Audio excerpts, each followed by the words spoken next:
नमस्कार, मैं हूं आपके साथ अलीम अतर। अपना बिहार में खबरों की शुरुआत करते हैं। बिहार में 3 दिनों के अंदर शराब से 25 लोगों की मौत हो चुकी है। बेतिया में जहरीली शराब से 14 लोग अपनी जान गंवा चुके हैं, जबकि गोपालगंज में जहरीली शराब ने 11 लोगों की जान ले ली है। गोपालगंज में पुलिस ने कार्रवाई करते हुए 19 लोगों को गिरफ्तार किया है।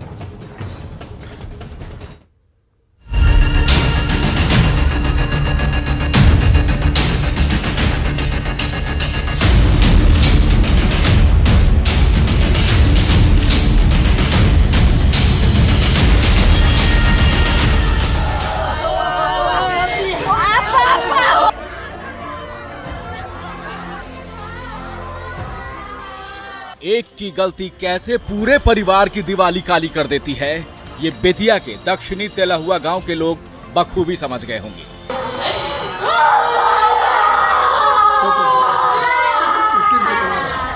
ये रोती महिलाएं और बिलखते बच्चे उस परिवार के हैं जिस घर में दिवाली के दिन ही शराब मौत बनकर बरसी।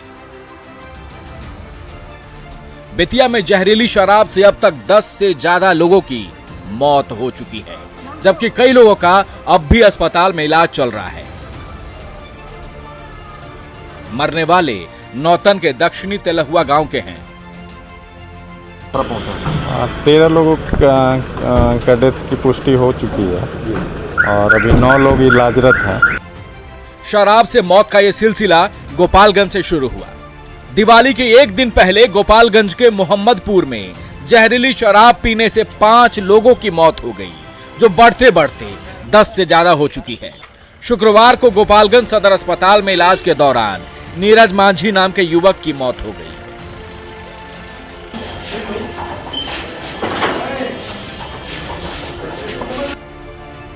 नीरज मांझी ने सिद्धवलिया के झझवा में शराब पी थी, जो शराब के मामले में पहले भी कई बार जेल जा चुका था।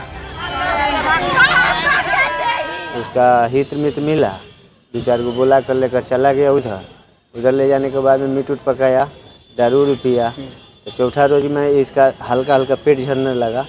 तो उसका बाद में दूसरा दिन कस के हो गया पेट। फिर ही जाकर घूम कर समाज आया, फिर बोला कर लेकर चला गया पियाने के लिए। फिर गया, पी कर आया 3 बजे के बाद से पूरा उनका स्थिति डायनेज। हम लोग वहाँ से लेकर भागे यहाँ आए तो इनका 7 बजे करीब में। गोपालगंज में शराब से हुई मौतों के बाद पुलिस प्रशासन की नींद खुली है।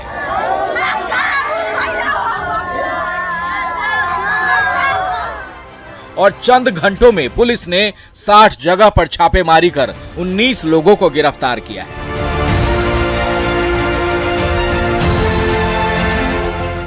शराब से हुई मौतों के बाद गोपालगंज के मोहम्मदपुर थाने के थानाध्यक्ष और बेतिया के नौतन के थानाध्यक्ष को निलंबित कर दिया गया है। अब ये आपराधिक मामला हो गया है। पुलिस ने कड़ी धाराओं में आपराधिक कांड दर्ज कर लिया है और इस पूरे प्रकरण के पीछे जो तात्कालिक कारण थे उनकी पुलिस पहचान करेगी, जो माफिया तत्व हैं उनकी पहचान करेगी और जो षड्यंत्र करने वाले अपराधी हैं उन पर भी हम लोग अनुसंधान करेंगे, उनकी तह तक जाएंगे।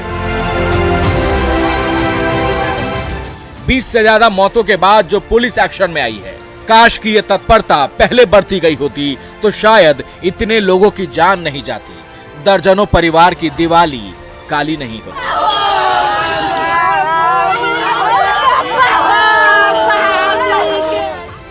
न्यूज़ 18 के लिए बेतिया से प्रफुल्ल और गोपालगंज से मुकेश की रिपोर्ट।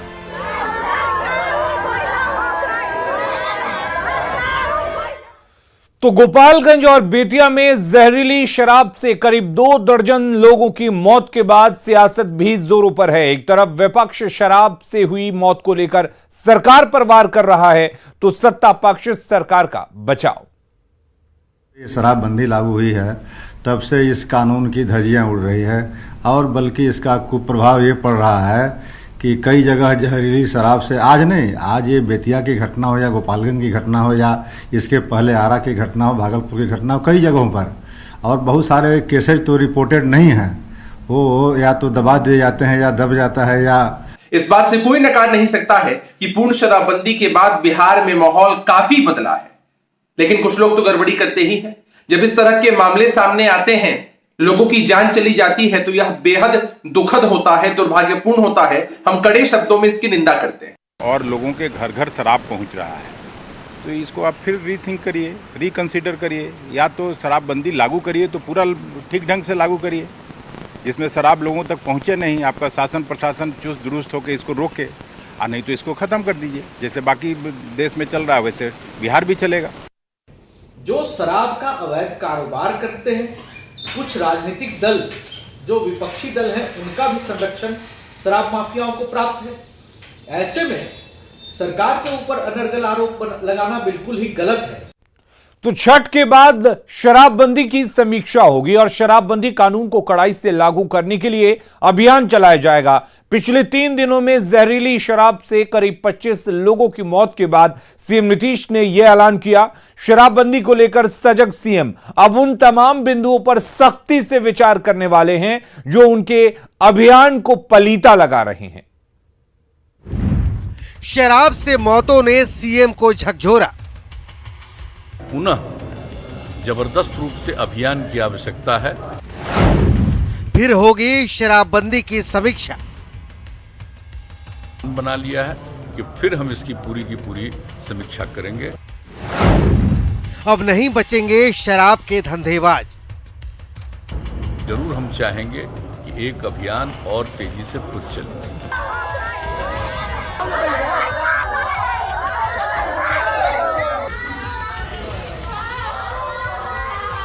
बिहार में 3 दिनों के अंदर शराब ने 20 से ज्यादा जिंदगी छीन ली और पीछे छूट गया रोना, बिलखना और तड़पना। शराब से हुई इन मौतों ने विपक्ष को शराबबंदी पर सवाल खड़े करने का मौका दे दिया, लेकिन इन घटनाओं ने मुख्यमंत्री नीतीश कुमार के इरादे को और ज्यादा मजबूत कर दिया है। मुख्यमंत्री ने छठ के बाद शराबबंदी की समीक्षा करने की बात कही है। वो तो कार्रवाई ऐसे लोगों पर होती है और होगी, लेकिन फिर भी एक पुनः जबरदस्त रूप से अभियान की आवश्यकता है। और अभी ये पर्व के बाद हम बिल्कुल निश्चित रूप से हमने मन बना लिया है कि फिर हम इसकी पूरी की पूरी समीक्षा करेंगे और इसको लेकर के जरूर हम चाहेंगे कि एक अभियान और तेजी से फुट चले। शराब से हुई मौत के बाद विपक्ष ने शराबबंदी के साथ साथ सरकार पर भी सवाल खड़ा करना शुरू कर दिया है, जबकि सत्ता पक्ष के नेताओं का कहना है कि जिसने भी गलत किया है उसे छोड़ा नहीं जाएगा। आने वाले समय जागरूकता अभियान के तहत सबको जागरूकता मिलाया जाएगा और ऐसी काम लोग करें जिससे कि अपनी जान की सुरक्षा खुद नहीं कर पा रहे हैं। तो सरकार भी तो पहल कर ही रही है, और जहां गोपालगंज की घटनाएं घटी है या फिर बेतिया के अंदर घटा है, उन सब जगहों पर बड़ी कार्रवाई होने की संभावना है। जो डिसीजन हुआ शराबबंदी का, सरकार का बड़ा ही हिम्मत वाला डिसीजन था। और मैं तो देखता हूं ऐसे जगह जहां शराबबंदी नहीं है वहां भी जहरीली शराब की बात आती है, लेकिन सरकार जांच कर रही है। जो मुझे जानकारी थोड़ी बहुत जो मैं देखा हूं उसमें, और जो भी दोषी होगा उस पर कार्रवाई होगी। शराब से हुई मौतें निश्चित तौर पर चिंता का कारण है, लेकिन ये भी सच है कि शराबबंदी को लेकर अब तक बहुत कार्रवाई की गई है। 2016 से अब तक 1,87,00,000 लीटर से ज्यादा शराब जब्त की गई है, जबकि अब तक 3 लाख से ज्यादा लोगों की गिरफ्तारी हो चुकी है। मुख्यमंत्री नीतीश कुमार ने शराबबंदी को लेकर बड़ा अभियान चलाने की बात कहकर एक बार फिर अपना इरादा जाहिर कर दिया है। काश कि जिन लोगों के ऊपर शराबबंदी को ठीक से लागू करने की जिम्मेवारी है वो भी इस बात को समझ पाते। न्यूज़ 18 के लिए पटना से शैलेंद्र कुमार की रिपोर्ट। तो छठ के बाद शराबबंदी की समीक्षा की जाएगी, ऐसा सीएम ने कहा है। हमारे साथ पूर्व डीजीपी गुप्तेश्वर पांडे जुड़े हुए हैं। गुप्तेश्वर जी, अगर बात की जाए 3 दिनों की, तो जहरीली शराब से करीब 2 दर्जन लोगों की मौत हो चुकी है। हालांकि अब नीतीश कुमार ने कहा है कि शराबबंदी की फिर से समीक्षा की जाएगी छठ के बाद से, और फिर से शराबबंदी को लेकर महाअभियान चलाया जाएगा।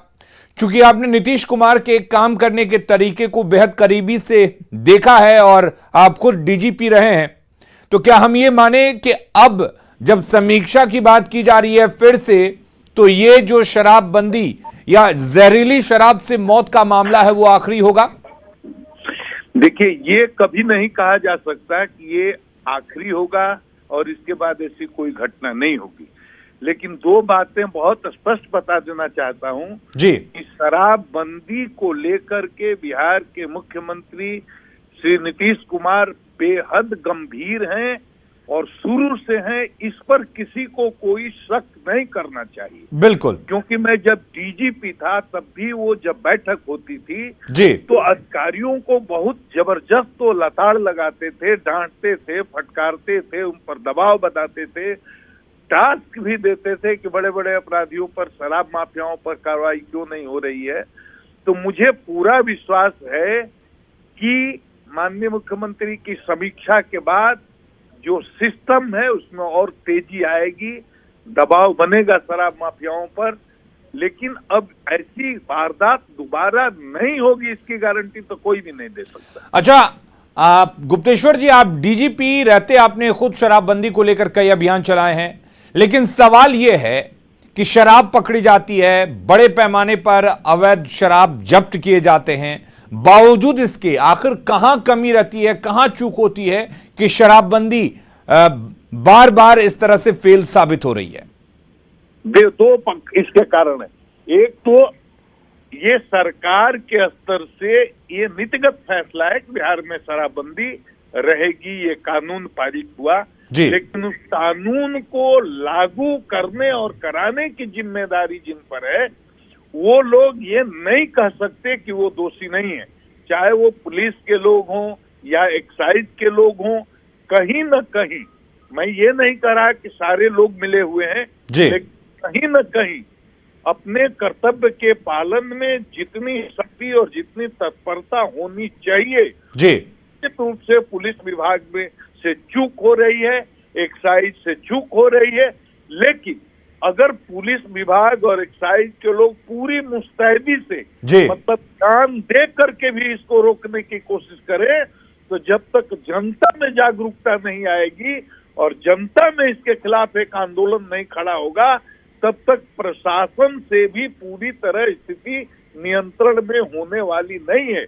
इसलिए जरूरत ये है पुलिस सजग हो और गंभीर हो, एक्साइज के लोग सजग हो, गंभीर हो, इसमें जो दोषी लोग हों या मिली भगत रखने वाले माफियाओं से लोग हों उनको चिन्हित करके उनको दंडित। अच्छा गुप्तेश्वर जी, आपके पास कोई ऐसा प्लान है, कोई ऐसा एक तरह से कहा जाए योजना है जिसके वजह से ये शराबबंदी पूरी तरह से सफल हो पाए? जो चूक आप बता रहे हैं, चाहे वो पुलिस विभाग की हो चाहे एक्साइज विभाग की हो, उन तमाम चूक को दूर किया जा सके?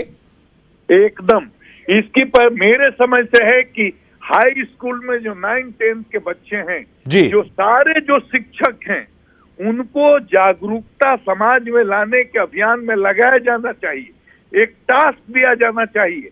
एक स्कूल, गांव में स्कूलों का जाल हो गया है, कोई ऐसा गांव नहीं है जहां स्कूल नहीं है, और स्कूल में जो शिक्षक हैं उनको एक जिम्मेदारी दी जाए कि गांव के लोगों में जन जागरण अभियान चलाएं। जो मुखिया हैं, जो सरपंच हैं, जो वार्ड परिषद हैं, जनता के प्रतिनिधि हैं, नीचे से लेकर के एमएलए तक, एमपी तक, सारे लोग जब जन जागरण अभियान में जुटेंगे तो निश्चित रूप से इसके सकारात्मक परिणाम निकलेंगे। चलिए, बहुत बहुत शुक्रिया गुप्तेश्वर जी हमारे साथ जुड़ने के लिए।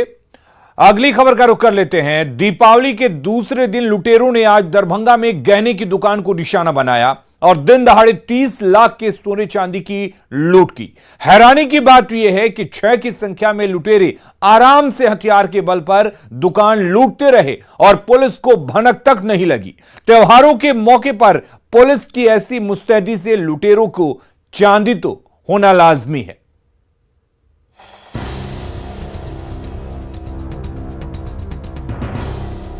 दुकान की ये दराजें जहां कल तक सोने चांदी से भरी हुई थी, दीपावली पर ग्राहकों से दुकान गुलजार थी। एक एक दराज पर यह छाप तिलक कारोबार के फलने फूलने की कामना थी, लेकिन दीपावली के दूसरे दिन ही लुटेरों ने दुकान खाली कर दिया। 6 की संख्या में आए हथियारबंद लुटेरों ने दरभंगा के राजश्री ज्वेलर्स से 30 लाख रुपए की दिन दहाड़े लूट की। हम आपको 30 लाख से ऊपर का माल लेते हैं, सबको पिस्तौल दिखा करके गिरा करके, अच्छा, और सामान समेट लिया झोरा में। अच्छा, इसमें कैश कितना था? कैश 1.5 लाख के लमसम में था और सोना चांदी था। काउंटर पे कितने लोग थे? काउंटर पर हम एक बच्चा था, मेरा बच्चिया था और स्टाफ सब काम कर रहा था अपना अपना। 30 लाख की लूट में तकरीबन 600 ग्राम सोना और 25 से 27 किलो चांदी लुटेरे इस दुकान से लूट ले गए। सीसीटीवी के जरिए पुलिस अब लुटेरों तक पहुंचने की कोशिश कर रही है, लेकिन अब तक कोई ठोस सुराग हाथ नहीं लगा है।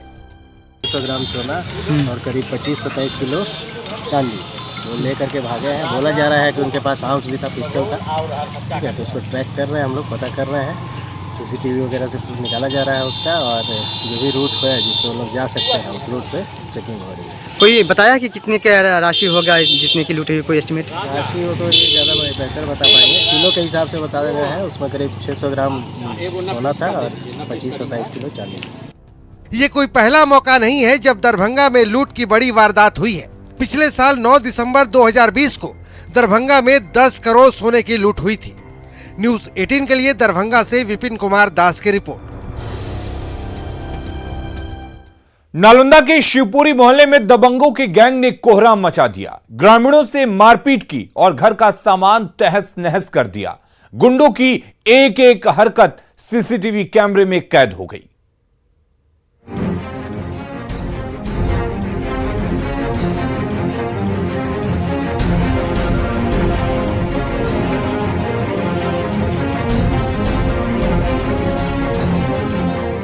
मोहल्ले में कोहराम मचा हुआ है। दबंगों के गैंग ने हमला कर दिया। अकेले पड़े ग्रामीणों पर गुंडों की टोली टूट पड़ी।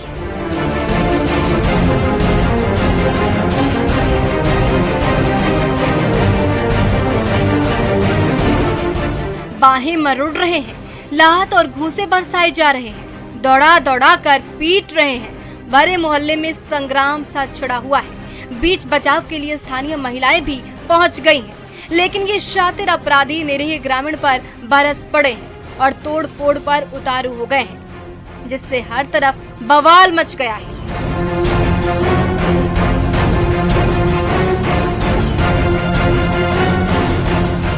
ये सीसीटीवी तस्वीरें हैं लहेरी थाना क्षेत्र के शिवपुरी मोहल्ले की, जहां वर्चस्व कायम करने के लिए स्थानीय गुंडों ने हमला कर दिया। तो मोहल्ले के कुछ जागरूक युवा गुंडागर्दी के खिलाफ उठ खड़े हुए, फिर तो शिवपुरी मोहल्ले में सरेआम तांडव मच गया।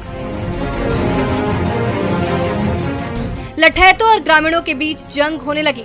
गुस्से से आग बबूला दबंग कुर्सियों पर गुस्सा उतारने लगे, निर्दोष ग्रामीणों पर डंडे बरसाने लगे। जब मन नहीं भरा तो राहगीरों पर कहर बरपाने लगे। कई ग्रामीणों से मोबाइल छीन लिया।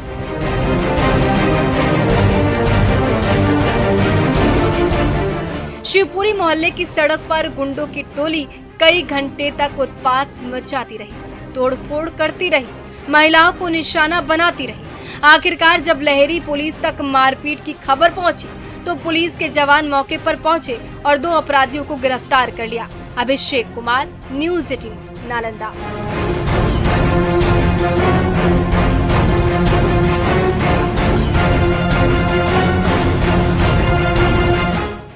और अपना बिहार के इस बुलेटिन में फिलहाल के लिए इतना ही। खबरें लगातार जारी हैं, आप बने रहिए न्यूज 18 बिहार झारखंड के साथ।